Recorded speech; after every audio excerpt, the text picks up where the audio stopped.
देखिए, सुंबुल पिछले 50 दिनों से सारी चीज़ें झेल रही है। वो समझ नहीं पा रही है कि ये अपने उन तमाम दोस्तों को जिसे वो दिल से बहुत चाहती है, उनके साथ वो कैसे रिएक्ट करे। और वो रिएक्ट करती है, लेकिन उसके बावजूद भी घेर के उसको फिर वही पुरानी चीज़ों पे ले आया जाता है। और इस बार चूँकि जिस तरह की बातें हुई हैं, उससे कहीं न कहीं उसको लगा होगा कि सारी चीज़ें जो हो रही हैं बहुत गलत हो रही हैं, और उसने थोड़ा-सा रिएक्ट किया है उस बात को। लेकिन मुझे लगता है कि ये ज़्यादा दिन नहीं चलेगा। क्यों नहीं चलेगा? क्योंकि पिछले 18 सालों में जो उसको मैंने तरबियत दी है, जो मैंने उसको शिक्षा दी है, जो रिश्तों की अहमियत उसको समझाई है, जिस तरह से मैंने उसको पाला है, अगर एक दिन मैं जाकर उसको बोलूँ कि वो 18 साल की तरबियत भूल जा बेटा, अब जो कह रहा हूँ वो कर, तो थोड़ा-सा दिक्कत तो जाएगी, क्योंकि वो इतनी जल्दी अपने आप को कोई आदमी चेंज नहीं कर पाता है। और अगर वो थोड़ा-सा चेंज कर रही है तो ये खुशी की बात है। हाँ, देखिए, उस बारे में मैं बहुत खुल के बताना चाहूँगा। उस बारे में बहुत गलतफ़हमियाँ हैं बाहर। दरअसल वीकेंड का वार देखने के बाद जिस दिन सारे लोग सुंबुल को अटैक कर रहे थे, उसके कैरेक्टर पे बातें हो रही थी, वो एपिसोड देखने के बाद मेरी हालत बहुत ज़्यादा ख़राब हो गई थी। और मैं ब्लड प्रेशर का और हार्ट का भी प्रॉब्लम था मेरे को, तो मैं दवाई खा के सो गया था इमीडिएट। सुबह मेरी हालत और ज़्यादा ख़राब हुई तो मेरी छोटी वाली बेटी जो है सानिया, वो ले जाकर मेरे को एक हॉस्पिटल में एडमिट कराती है, और मैं आईसीयू में एडमिट हो जाता हूँ। वहाँ पे डॉक्टर बोलता है कि हालत बहुत क्रिटिकल है।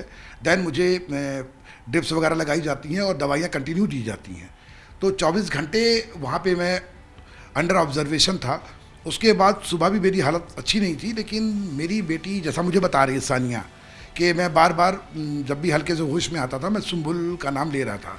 तो सानिया ने कई बार मैनेजर के थ्रू बात करने की कोशिश करी कि सुंबुल को बुला के एक बार पापा से मुलाकात करा दें तो शायद पापा की तबीयत ठीक हो जाएगी। उसके बाद सानिया मेरे पास आती है, मुझे तो याद भी नहीं है। सानिया ने मुझे मोबाइल दिया और मुझे कहा कि पापा, सुंबुल बात करना चाहती है आपसे। तो मैंने वो मोबाइल लिया और मुझे याद भी नहीं है, और मैंने सारी बातें करी होंगी, नहीं करी मुझे नहीं पता चला। देन जब मैं डिस्चार्ज होकर घर आया हूँ, घर आने के बाद वो एपिसोड देखा, और जब मैंने देखा कि उस एपिसोड में मेरा बाकायदा पूरा का पूरा जो कन्वर्सेशन है वो चल रहा है, तो मैंने सानिया से पूछा, बेटा ये कब हुआ? तो सानिया ने बताया कि पापा, आपकी हालत बहुत ख़राब थी, इसलिए हमने आपकी बात करवाई थी और ये सारी बातें आपने करी हैं। अगर आपने ध्यान दिया होगा तो मैं 2 बार बिग बॉस जा चुका हूँ और मेरी आवाज़ सबको मालूम है कैसी है। लेकिन इस बार जो मेरी आवाज़ थी उसमें बाकायदा नीचे पट्टियाँ चल रही थी हिंदी में, जो मैं कह रहा था उसकी हिंदी की पट्टियाँ चल रही थी, क्योंकि मैं आवाज़ निकल ही नहीं रही थी, मेरी बहुत गिगल्ड हो रही थी आवाज़। और अगर वो सबटाइटल्स नहीं चलते तो शायद पता भी नहीं चलेगा कि मैं बोल क्या रहा हूँ।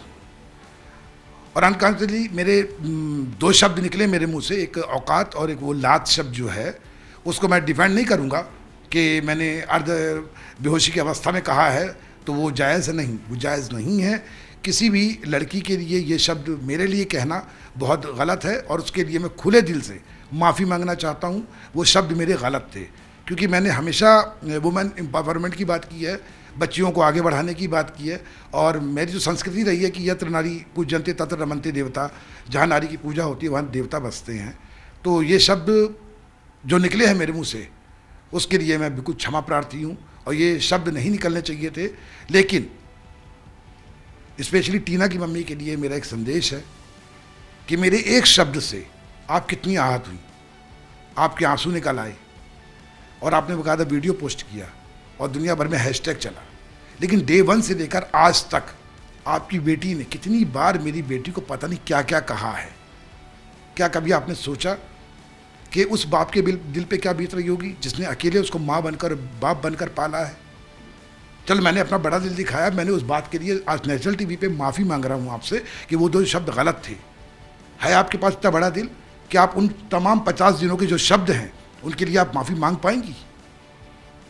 अगर आपने पहले दिन ही उस बात को क्लियर कर दिया होता तो शायद आज यहाँ तक नौबत नहीं आती। और ये बात, मैं इसको जस्टिफिकेशन नहीं दे रहा हूँ कि वो ऐसा कर रही है तो मैं भी, क्योंकि मैं उस तरह की प्रकृति का इंसान ही नहीं हूँ। लेकिन हाँ, ये गलती मेरी है, उसके लिए क्षमा मांगता हूँ। और आपसे इतना ही कहूँगा मैं कि डे 1 से लेकर आज तक सुंबुल का एक भी शब्द गलत आप बता दो तो मैं आपसे चरणों में लेट के माफ़ी मांगूँ। देखिए, इसके लिए तो मैं बिग बॉस का और स्पेशली सलमान सर का बहुत शुक्रगुजार हूँ दिल से कि उन्होंने आउट ऑफ द वे जाकर मुझे ये मौका दिया। उसकी वजह क्या थी कि एक 18 साल की बच्ची जिसने ज़िंदगी में कभी निगेटिविटी देखी नहीं थी, उसके कैरेक्टर पे बात उठाई जा रही थी, तो उन्होंने अपना जो सहृदयता थी वो दिखाई, बड़ा दिल दिखाया और मुझे मौका दिया कि जाके आप अपनी बेटी से बात कर लो। अगर ऐसी किसी कोई कंडीशन अगर उनके बच्ची के साथ हुई होती और वो अगर रिक्वेस्ट करते तो मुझे नहीं लगता कि उनको भी मौका नहीं दिया जाता। लेकिन यहाँ पे विक्टिम मेरी बेटी थी, इसलिए उन्होंने आउट ऑफ द वे जाकर मुझे मदद करी और मैंने जाकर बात करी। और उस दिन भी आपको याद होगा जो सेकंड वीकेंड का वार था जिसमें मैंने जाके शालीन और टीना के बारे में कहा था, उस दिन भी आपने देखा होगा जैसे वीकेंड का वार ख़त्म हुआ वैसे ही टीना और शालीन अंदर गए थे बाथरूम में और उनका एक ऑडियो वायरल हुआ था कि टीना बोल रही थी कि अपनी तो लग गई। और ये अपनी तो लग गई शब्द क्या होता है? अपराध बोध। मतलब आपको मालूम है कि हम गलत कर रहे थे और वो पब्लिकली, उनको मालूम नहीं था कि उसके पापा आके बोल जाएंगे, तो कहीं ना कहीं वो अपराध बोध उसी दिन झलक गया था उनका। देखिए, मैंने टीना के कैरेक्टर पे कभी कोई बात नहीं उठाई।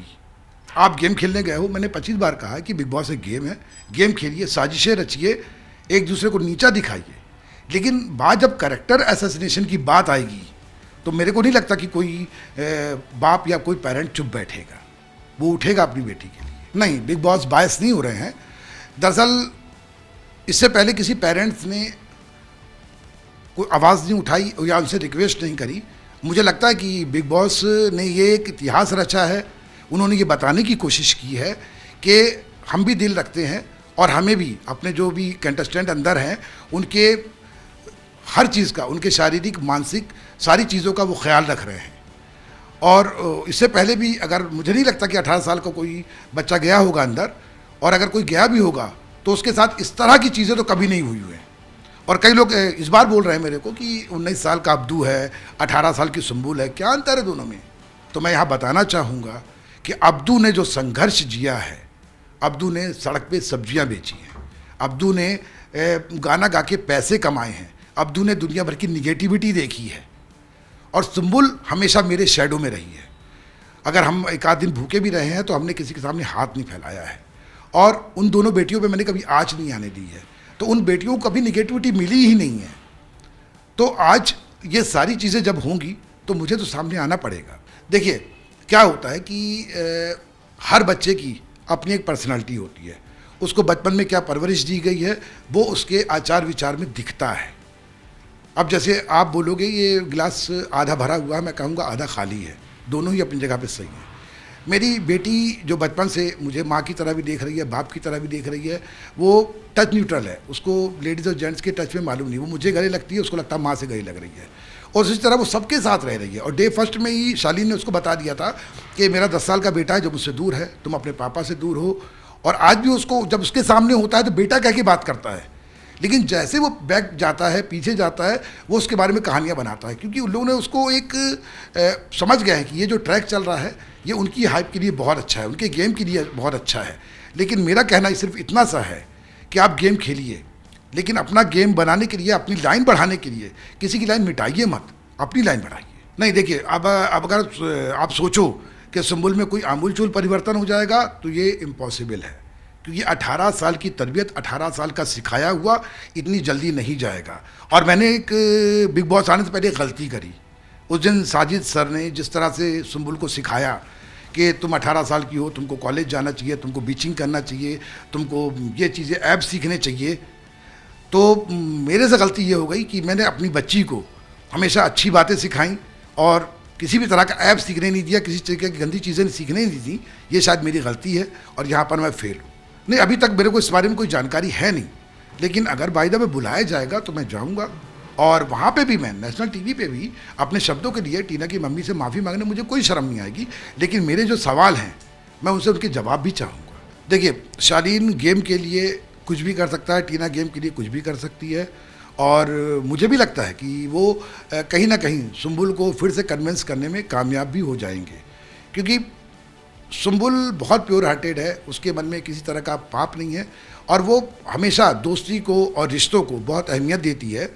और अभी एक छोटा सा उदाहरण आपको दे दूं, एक जैकेट को लेकर एक जो पूरा नेशनल टॉपिक बन गई वो जैकेट, कल शालीन ने स्पष्ट कहा कि डे 1 से ये जैकेट मैंने सुंबुल को गिफ्ट कर दी है, और सुंबुल उसको पहन के घूम रही है, लेकिन टीना हर बार उस जैकेट का टॉपिक उठाती है और ये बताने की कोशिश करती है कि शालीन की जैकेट है, जबकि कल इस बात का क्लियरिफिकेशन टास्क के दौरान सबको हुआ है।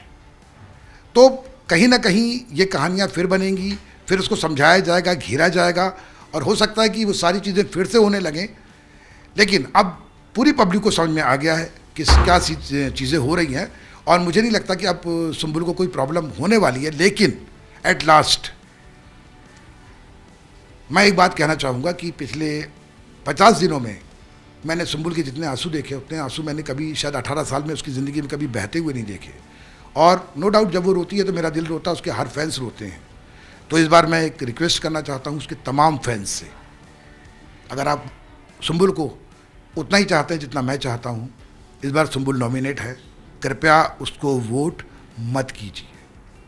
मैं चाहता हूँ कि वो एविक्ट हो जाए, बाहर आ जाए। क्यों? क्योंकि ये गेम के लिए हम अपनी बेटी को खोना नहीं चाहते। मैं चाहता हूँ बाहर आ जाए, हम एक बार फिर उसके साथ बात करेंगे, फिर उसको पुराने माहौल में ले जाएंगे, और वही चहकती खिलखिलाती हुई सुंबुल हमको चाहिए जो इमली में थी। बिग बॉस में कहीं वो खो गई है। तो मुझे लगता है कि वो निर्णय मेरा गलत था, आप तमाम लोग सही थे। तो मैं उसके तमाम फैन से गुजारिश करता हूँ, नहीं देखिए, इसको मैं अगर सुंबुल का डिसीजन बोलूँगा तो भी गलत है, इसको मैं अपना डिसीजन बोलूँगा तो भी गलत है। ये हम दोनों ने मिल के सामूहिक निर्णय लिया था, और क्योंकि मैंने कभी बिग बॉस फॉलो नहीं किया, ना सुंबुल ने कभी बिग बॉस फॉलो किया, हम लोग को लग रहा था महज एक गेम होगा। लेकिन यहाँ पे कैरेक्टर एसेसिनेशन तक की बातें आ गई, तो अब मेरे को लग रहा है कि या तो मेरे को साजिद सर की ट्रेनिंग दिलवाना चाहिए थी, उसको बीचिंग करना और तमाम चीज़ें उसको सिखा के भेजना चाहिए था, या फिर कम से कम मेरे को अभी 2-3 साल रुकना चाहिए था बिग बॉस भेजने के लिए। इस बात को मैं खुले दिल से स्वीकार करता हूँ। सुंबुल की तो आदत है कि वो जब भी किसी से मिलती है उसको दिल से बांधती है और दिल से ही सुनती है। साजिद ने उसको नॉमिनेट किया और अपने आप को बचाने के लिए उसने साजिद का ही नाम लिया। ये उसका सच्चापन था एक बच्ची का।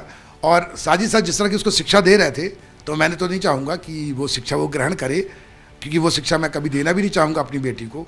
मेरी बेटी जैसी प्यारी है, चुलबुली है, खेलती खाती है, वैसी ही रहे वो। और बेटा प्लीज़ साजिद सर की बातों को एक कान से सुनना, दूसरे कान से निकाल देना।